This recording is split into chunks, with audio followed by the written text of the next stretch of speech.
Ahojte, dnes si povieme, ako efektívne nastaviť Facebook reklamu. V modelovom príklade si povieme, alebo respektíve použijeme modelový príklad účtovnícku kanceláriu, ktorá potrebuje nových klientov, osloviť nových klientov, ich získať a tak ďalej. Takže začneme tlačidlom vytvoriť novú reklamnú kampaň. Máme tu vlastne viacero možností na výber. Postupne si povieme, ktorá možnosť vyhovuje nášmu modelu čo najviac. Takže prvá možnosť je tu vlastne zvýšenie povedomia. Používa sa najčastejšie pri brandových kampaniách alebo pri kampaniách, kde firma ide na trh s novým produktom alebo s novou službou. V prípade si potrebuje vytvoriť na trhu, áno, svoju pozíciu, tzv. Pozicioning trh.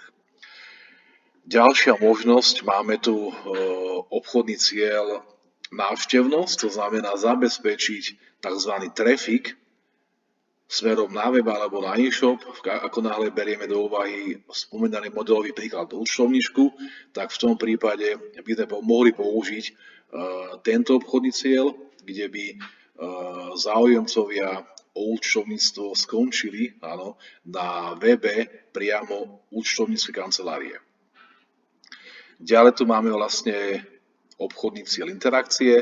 V tomto prípade by sme zvolili tento obchodný cieľ, ako náhle potrebujeme vzbudiť interakciu v cieľovej skupine a dosiahli by sme to, aby či už komentovali alebo lajkovali či už post alebo konkrétnu Facebook stránku. Ďalší obchodný cieľ máme tu s názvom potenciálni zákazníci.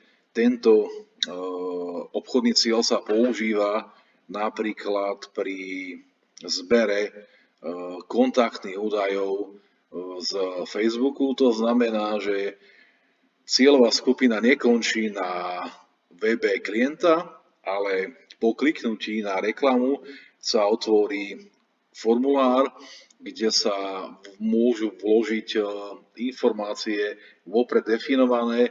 Najčastejšie sú to e-mailová adresa, meno, priezvisko, áno, samozrejme URL adresa, alebo teda internetová adresa, a tieto vlastne údaje sú také nejaké najpoužívanejšie. Tieto údaje následne skončia priamo u klienta, to znamená, je možné napojiť systém na CRM, alebo teda na informačný systém, ktorý sa prepojí, áno, s Facebook reklamou. A už je na tom klientovi, akým spôsobom osloví tú svoju cieľovú skupinu z toho formulára, z tých formulárov, či už im zatelefonuje, osloví e-mailom, prípade pošle nejaký e-book a podobne. Dosť často využívané aj pri technologických firmách, v prípade realitných maklérov alebo realitných kancelárií. Ďalej tu máme možnosť propagovať aplikáciu. Ako náhle spoločnosť, firma disponuje konkrétnou aplikáciou, tak je možnosť vybrať tento obchodný cieľ s tým, že je možné ho zamerať na počet stiahnutí, áno, a ponúkať tej svojej cieľovej skupine a následne, ako náhle si tá cieľová skupina stiahne tú aplikáciu, tak neskôr je možné nekonfliktne alebo respektíve nenásilne posielať do tejto aplikácie nové informácie, nové akcie, nové zľavy, áno, a takto komunikovať, áno, s tou cieľovou skupinou, ktorá si stiahla tú konkrétnu aplikáciu. No a posledný obchodný cieľ tu máme vlastne s názvom predaj. Je zameraný najčastejšie pre e-shopové riešenia, áno, alebo v prípade, ako náhle chceme komunikovať, alebo teda klient chce komunikovať telefonicky, to znamená zamerané na telefonické hovory. My vlastne použijeme obchodný cieľ návštevnosť.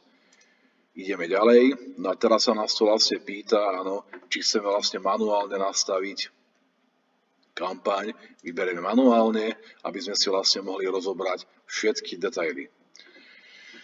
Tu si vlastne pomenujeme názov kampane, aby sme mali v tom poriadok.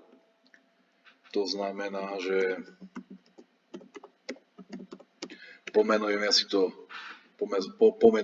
ho s názvom účtovníctvo a dáme lokalita, a aby sme mali prehľad Bratislava.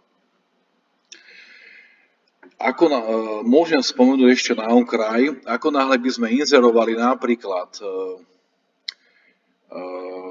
reality, to znamená, že vlastne v tom prípade by sme vlastne museli vybrať kategóriu bývanie, ako náhle by sme reklamovali ponuku zamestnania, tak zase túto kategóriu, áno, a pri politike túto kategóriu a pri kreditných kartách, leasingov, áno, a konkrétne celkovo o financiách zase túto vlastne kategóriu. V čom je rozdiel? Ako náhle sa bavíme o iných možnostiach alebo kategóriách, ktoré sú okrem týchto štyroch, tak Facebook ako taký má iné kritériá a v týchto štyroch kategóriách máte kritériá prísnejšie. To znamená, ako náhle, inzerujeme napríklad z hociakej kategórie oblasti tohto klienta, tak musíme vybrať kategóriu. Ako náhle ju nevyberieme, tak nám to vlastne Facebook zamietne a až do potvrdenia tej konkrétnej kategórie bude reklama zamietnutá. Ako náhle sa bavíme o modelovom príklade účtovníckej kancelárie v Bratislave, tak v tom prípade nespadá do toho vlastne ani do jednej kategórie, tak tým pádom ideme ďalej. Máme to vlastne typ nákupu aukcia, áno, máme tam vlastne na výber, v tomto prípade vlastne ponecháme typ nákupu aukcia. Následne, tu sme si vlastne vybrali ten konkrétny obchodný cieľ v prvom kroku, to znamená, máme tam vlastne návštevnosť a ideme ďalej. Tu si vlastne de facto môžeme upraviť alebo teda definovať limit výdavku na kampaň. Zo skúsenosti viem, že je to vlastne lepšie robiť na jednom mieste, ku ktorému sa dostaneme neskôr. Tu si vlastne de facto môžeme zvoliť budget, áno, to isté. Tu je to možné, na konci bude jednotná jedna možnosť, kde to vlastne bude možnosť zvoliť na jednom mieste. Pri AB testovaní, alebo respektíve AB testovanie volíme vždy vtedy, ako náhle nie sme si istí, ktorá možnosť je správna. Vždy sa testuje, alebo vždy sa dáva do AB testu, dve možnosti dávajú. Nikdy nie viac. Prečo? No preto, aby sme vedeli pripísať výsledok do testu. Ako náhle by sme dali 3 premenné do testu, tak nevedeli by sme pripísať k jakému výsledkom máme pripísať k prvému, druhému alebo tretiemu. Ako náhle testujeme dve možnosti A a B, tak tým pádom jeden test z tých dvoch nám vyjde lepšie a tým pádom vieme, že je to vlastne konkrétny výsledok. Ideme ďalej. Ďalej sa nás tu pýta na názov reklamnej zostavy. To znamená, že v tomto prípade môžeme použiť napríklad reklamnú zostavu podvojné účtovníctvo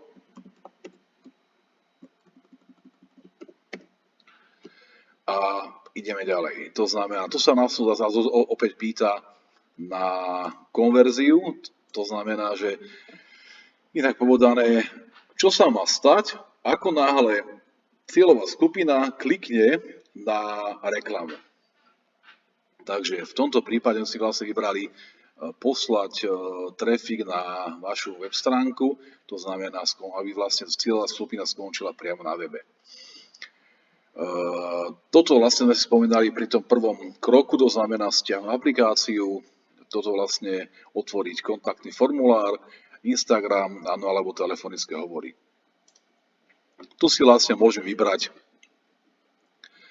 cieľ, to znamená, že v tomto prípade máme tu viac možností, maximalizujte počet zobrazení cieľovej stránky alebo maximalizujte počet kliknutí na odkaz. Je to veľmi, veľmi podobné, ale zároveň veľmi rozdielne. To znamená, že je lepšie si to otestovať, čo funguje lepšie pri vašej cieľovej skupine. To isté vlastne platí, áno, aj pri týchto ostatných cieľoch. Takže dostávame sa k ďalšiemu bodu. Tu sa nás to vlastne pýta na to, koľko ste ochotní investovať za splnenie jedného cieľu. To znamená, že je to nepovinný údaj, buď definujeme napevno, alebo necháme túto možnosť na zvážení a vyhodnotení Facebooku. Ďalej tu máme možnosť fakturácie za impresie, áno, alebo za kliknutia. Takže ponecháme si za impresie, inak povedané impresie sú v podstate kvázi ako zobrazenia, áno, reklamy. Kliknutia na odkazy, áno, CPC je vlastne veľmi jasné, veľmi logické. Ďalej, typ doručenia, je to vlastne nastavený štandardný, prípade vlastne je možné použiť, áno, zrýchlený. Ďalej tu máme možnosť už spomínaného rozpočtu, to znamená, že môžeme si vybrať či už denný, áno, alebo celkový rozpočet. Zo skúsenosti viem, že sa reklamy riešia dlhodobo, to znamená, definuje sa denný rozpočet, to znamená, koľko chceme za jeden deň minúť rozpočtovo. Následne máme tu možnosť definovať si ukončenie reklamnej kampane, či už ju použijeme, definujeme si konkrétny koniec reklamnej kampane, či už dátumu alebo času, alebo to necháme bez ukončenia a tým pádom ide nepretržite reklama, áno, až pokiaľ ho manuálne nevypneme. Takže takýmto spôsobom následne dostávame sa na lokalitu. To znamená, že keďže účtovníčka pracuje v Bratislave, takže jej obchodný cieľ, respektíve cieľová lokalita je Bratislava. Môžeme zvážiť či už mesto, áno, alebo celkový kraj. To isté platí aj pri iných odvetviach. Tu máme možnosť využiť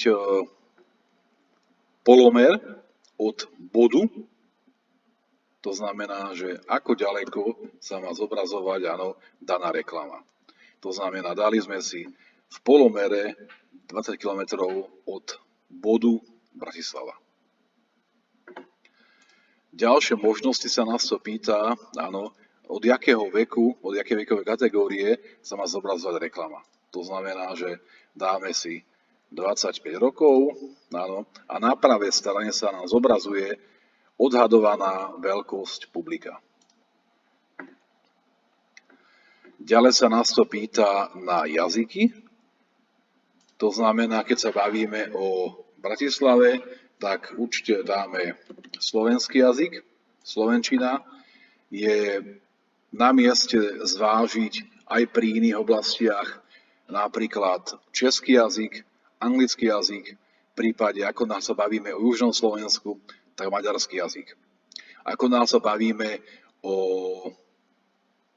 trebárs stavebníctve, ktoré má presah trebárs na rakúsky trh, tak zase tam vlastne treba zvážiť ešte áno, aj nemecký jazyk, lebo vieme, že niektorí z hľadiska cieľovej skupiny bývajú v Rakúsku na pohraničí so Slovenskou a následne áno, cestujú. Posúvame sa ďalej. Túto vlastne možnosť by sme vlastne využili, ako náhle by sme potrebovali rozšíriť áno, tú našu zvolenú cieľovú skupinu áno, o ďalšie veľmi podobné, veľmi príbuzné áno, teda cieľovú skupinu. Ale hovorím, toto sa vlastne používa, ako náhle využijeme, alebo teda máme históriu dát, ktorú máme z hľadiska času a ako náhle máme stále vôľu a možnosť prijať ďalšiu klientelu, tak v tom prípade ju rozšírime, áno, a systém vyhodnotí a rozšíri o ďalšiu cieľovú skupinu. Následne sa nás to pýta vlastne na platiteľa a konkrétne na zobrazovanie na facebookových miestach. To znamená, môžeme si vlastne zvoliť konkrétne, či si prajeme zobrazovať reklamu len na Facebooku, alebo aj na Instagrame, áno, a ďalšie konkrétne parametre. Tuto máme detaily, to znamená, postupne si môžeme de facto zvoliť, kde zobrazovať, alebo na druhej stránke nezobrazovať konkrétnu reklamu. A v tom sa nám upravuje tá cieľová skupina v počte, tá veľkosť toho publika. Takže takýmto spôsobom. Následne tu máme možnosť vybrať si, či sa nám má zobrazovať reklama čisto na všetkých mobiloch, v prípade len na Androidoch, alebo len na iOS-kách, respektíve mobilných zariadeniach s operačným systémom iOS. Necháme zvolené na všetkých mobilných zariadeniach. Ďalej sa nás to pýta, či zobrazovať reklamu iba pri pripojení k Wi-Fi sieti. Áno? To znamená, máme možnosť zvoliť áno alebo nie. Na pravej strane sa nám snaží systém zobraziť odhad denných výsledkov. To znamená, že oslovíme 10 000 až 29 000 z cieľovej skupiny a získame z toho 151 až 436 odkazov, alebo respektíve trafik v počte. Ideme ďalej. Takže tuto máme vlastnosť názov reklamy, ktorú si pomenujeme napríklad Účto Bratislava podvojné.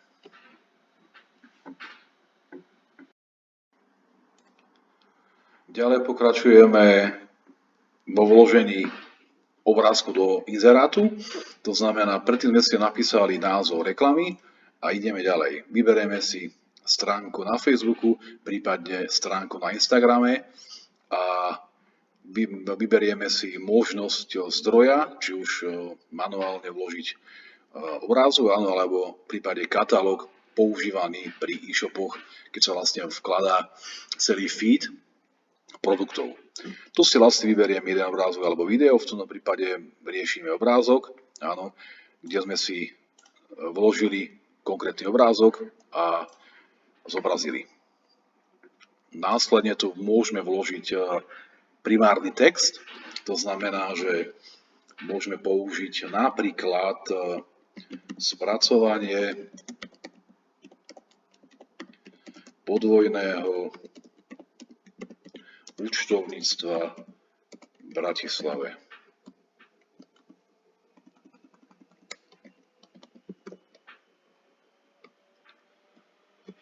Dobre. Ďalej tu máme titulok, to znamená, použijeme veľmi efektívne účtovníctvo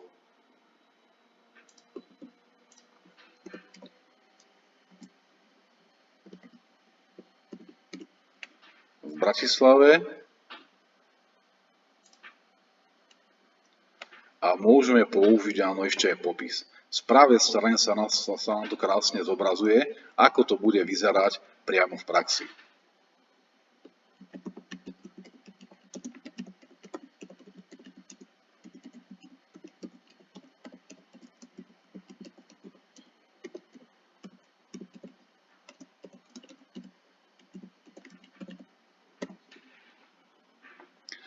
Ďalej, dosť podstatná výzva na akciu, to znamená, že zvolíme si v tomto prípade, či už kontaktujte nás, alebo ako náhle máte treba nejakú akciu alebo zľavu na vašu ponuku služieb, tak vlastne môžeme použiť túto možnosť využiť ponuku, získať akciové ceny, to znamená v prípade, ako náhle ponúkate,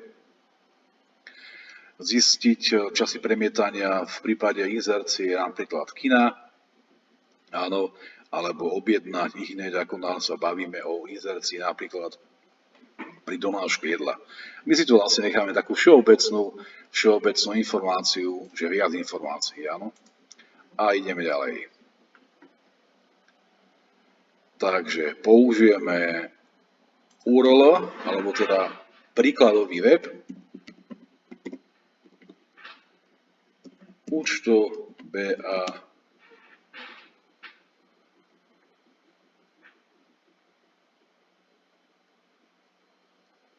SK lomeno podvojné účtovníctvo. Dobre, ideme ďalej. To znamená, tuto skončí, áno, ten trafik alebo tí ľudia, ktorí kliknú na túto konkrétnu reklamu. Ideme ďalej.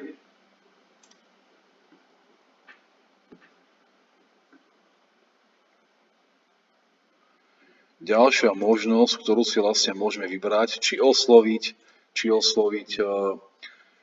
existujúcu návštevnosť z web stránok. To znamená, že ako náhle máte implementovaný tzv. Facebook Pixel na vašom webe, kde sa zbiera návštevnosť vďaka cookies, tak môžeme osloviť áno aj túto cieľovú skupinu.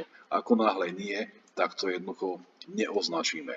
Zo skúseností, čo viem, je lepšie to označiť, lebo ten trafik, alebo teda tí ľudia, tá cieľovka už videla vašu stránku, je stotožnená s vašim webom, áno, a veľmi ľahšie, alebo teda jednoduchšie sa predáva služba firme, ktorá už pozná, áno, danú firmu, ako získanie čisto nového zákazníka. No a nakoniec de facto už stačí len kliknúť na uverejniť a do malej chvíľky bude inzerát aktívny. Vidíme z pravej strany, že sa publikuje 1, 2, 3 a následne prejde to Facebook kontrolou a pôjde to do inzercie. Toto je všetko. Ako náhle máte otázky, tak neváhajte sa pýtať nižšie v priadkoch.